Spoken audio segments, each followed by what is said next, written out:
Hi friends, welcome to tales by Lucky channel. ఈరోజు అయితే పూరీ చేసుకునే ప్రాసెస్ మీకు వీడియో రూపంలో చూపిస్తాను. ఈరోజు మేము పూరీ చేసుకోవాలనుకుంటున్నాము. నేనైతే 2 గ్లాసెస్ గోధుమ పిండి అయితే తీసుకున్నాను. కొంచెం పూరీ పొంగడానికి అయితే నేను కొంచెం ఉప్మా రవ్వ కూడా యాడ్ చేసుకుని 2 గ్లాసెస్ గోధుమ పిండికి హాఫ్ గ్లాస్ అయితే ఉప్మా రవ్వ అయితే కలుపుకుంటే మనకి పూరీ కొంచెం క్రిస్పీగా వస్తుంది. గోధుమ పిండి కలుపుకొని 1 అవర్ పక్కన పెట్టుకున్నాను. తర్వాత కొంచెం నానాక చపాతీ చేసుకునే కర్ర అయితే తీసుకొని చపాతీ చేసుకున్నాను పీట మీద.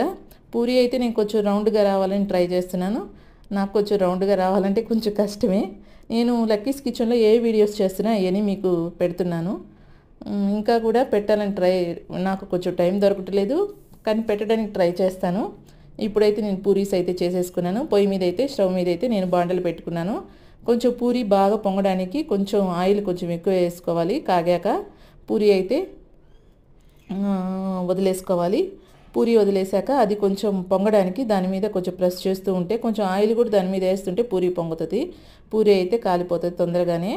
ఆయిల్ బాగా హీట్ ఎక్కాలి, తర్వాతే వదలాలి. ఇప్పుడైతే పూరీ రెడీ అయిపోయింది. నేను లక్కీస్ కిచెన్లో ప్రతి వీడియో పెడతాను. మీకు నచ్చితే నా వీడియోస్ అన్ని సబ్స్క్రైబ్ చేసుకోండి.